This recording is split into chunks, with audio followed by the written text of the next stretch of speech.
Ó, eu quero começar falando de sadismo. Podemos falar de sadismo, Suano? Deve. Vamos lá. Essa matéria eu tratei, inclusive, ontem no meu programa, e eu queria passar para vocês sobre Alexandre de Moraes. Sim, meus caros, ele decretou as prisões do 8 de janeiro em Paris. Olha só, entre uma taça de vinho e um croissant, Alexandre de Moraes, que estava de férias com a família, segundo o podcast Alexandre, da revista Piauí, assessoria de imprensa, né, da revista Piauí, ele estava lá, sentado num bistrô, né? Só deu tempo de escolher a mesa, Suano. Pediu vinho e o telefone tocou. No Brasil, poucas pessoas sabiam que ele estava de férias. Conforme o podcast, nem mesmo interlocutores próximos a Moraes tinham essa informação. Depois de comunicado sobre as invasões, ele saiu do restaurante, retornou ao hotel e começou a disparar telefonemas. Ficou em linha direta com a Rosa Weber, presidente do Supremo. Ele agia como se estivesse no Brasil, relatou o podcast, né, os assessores de imprensa. Era meia-noite no Brasil e madrugada na França, quando Moraes iniciou as primeiras decisões, obrigando os manifestantes a saírem de frente do quartel-general em Brasília, autorizou prisões em flagrante e mandou prender, sabe quem? O Anderson Torres. Sabe mais o quê? Olha isso daqui é inacreditável agora. Olha que furo bonito. De acordo com o podcast, o ministro ainda cogitou pedir a prisão do Ibanez Rocha, governador do Distrito Federal. Mas ele foi aconselhado pela AGU. Que conversas são essas, Suano? Que conversas são essas? Me explica isso. Ele foi aconselhado pela AGU e pelo governo federal. Um ministro do Supremo é outro poder. Foi aconselhado a não fazer isso. Daí ele só determinou uma coisa que não tem previsão nenhuma na legislação e no ordenamento jurídico brasileiro. Decretou o afastamento de Ibanez por 90 dias. Puro ato de criatividade jurisdicional de Alexandre de Moraes. E eu não gosto de falar desse jeito. Eu gosto de falar do jeito que as coisas são. Puro abuso. Abuso na sua forma plena, na sua forma mais pura. A inexistência de um ordenamento jurídico pátrio. É a abolição. Eu falo que o Supremo aboliu o Estado de Direito no Brasil. Completamente. Bem, aí eles relatam aqui como foram as tomadas de decisão, até ele comprar a passagem de avião de última hora, de domingo para segunda-feira, e voltar ao Brasil. Falando em cuidado, o negócio é tão sórdido, que tem um trecho, um áudio, desse podcast Alexandre, da revista Piauí, que eu quero, episódio, série, sei lá que eles chamaram, é do podcast Trovão, sei lá que porcaria é essa, mas tem um episódio que eles publicaram no Instagram da revista Piauí e eu quero colocar para vocês o trecho do áudio e depois a reportagem. Com um turbilhão de acontecimentos que surgiam com a eleição de 2022, algumas críticas a Alexandre de Moraes ficaram pelo caminho. A mais ruidosa delas foi em sua estreia no TSE. Ouça agora um trecho do 4º episódio do podcast Alexandre, produzido pela Piauí, em parceria com a Trovão Mídia. A operação contra os empresários deixou indignados os bolsonaristas, mas não só eles.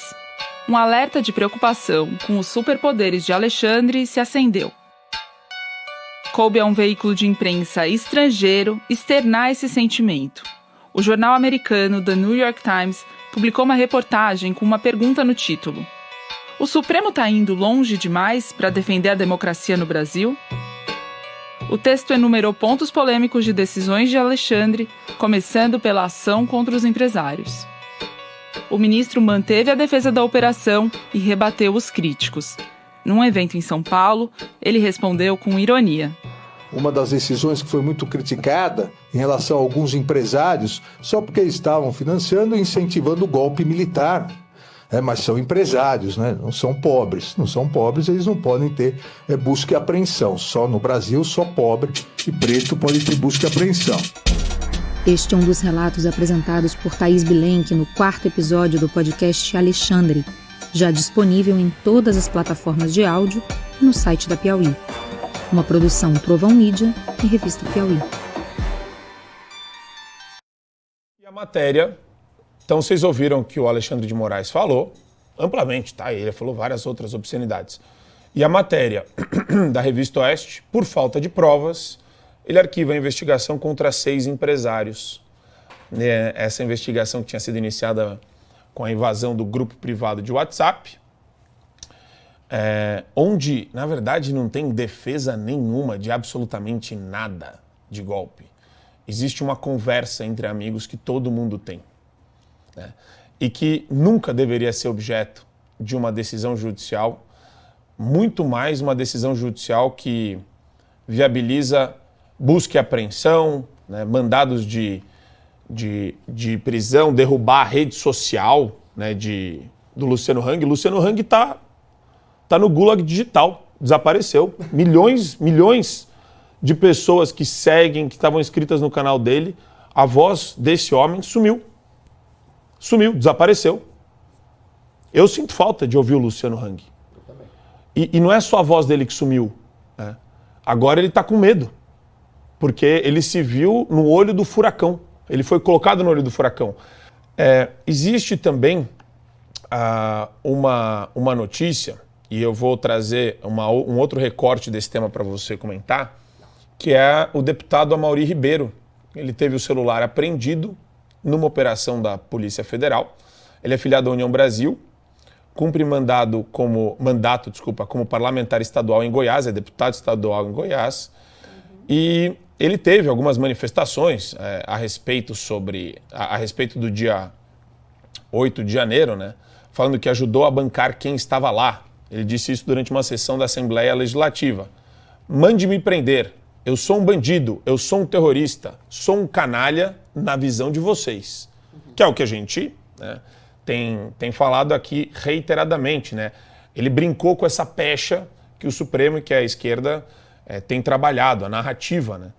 Bem, de acordo com a Polícia Federal, Adriles, ele é suspeito de abolição violenta do Estado Democrático de Direito, golpe de Estado, dano qualificado, associação criminosa, incitação ao crime, destruição e deterioração ou inutilização de bem especialmente protegido e crimes da lei de terrorismo.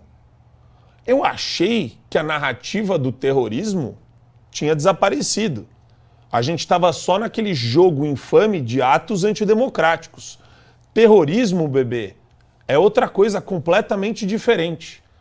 Será que falta um casamento de versões e narrativas da Polícia Federal com o gabinete do Alexandre de Moraes? Não importa a narrativa, não importa a contradição, não importa a esquizofrenia de diversas e múltiplas versões, não importa a perseguição inclemente que está sendo feita contra o povo brasileiro, importa exatamente aquilo que passa pela cabeça do ditador. O ditador, no caso, Alexandre de Moraes, com seus asseclas ministros do Supremo Tribunal Federal.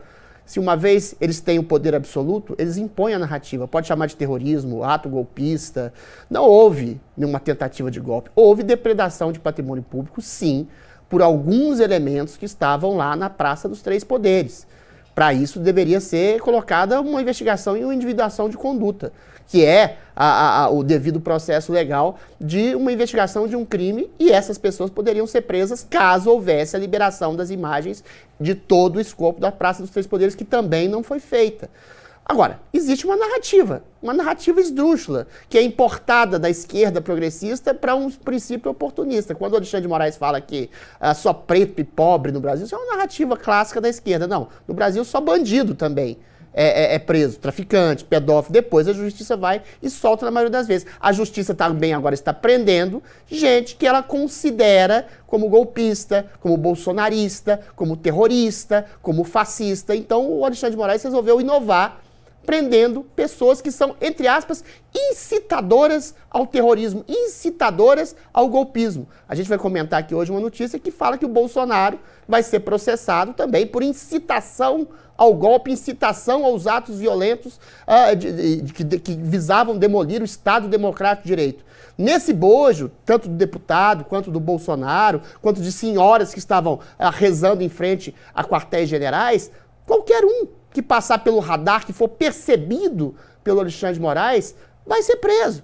Inclusive eu, inclusive o Marco Antônio, inclusive o Suano, qualquer pessoa que tenha contestado a Justiça Eleitoral, o Supremo Tribunal Federal, a lisura do processo eleitoral, pode ser considerado incitador aos atos de terrorismo do 8 de janeiro, pode ser considerado incitador ao golpismo. Agora, por outro lado, o general Dias, por exemplo, acabou de ser absolvido pelo próprio GSI, de ter incentivado aqueles atos, sendo que todo mundo sabe que ele recebeu uma dúzia de notificações da ABIN de que haveria aquelas invasões. Todo mundo sabe e viu, pelas imagens que foram vazadas pela CNN, não pela própria justiça, que ele estava orquestrando, ensaiando, recebendo aqueles manifestantes e dizendo o que fazer lá dentro, dando água, etc. Ou seja, não existe justiça no país. Quem diz que existe uma justiça séria no país está mentindo.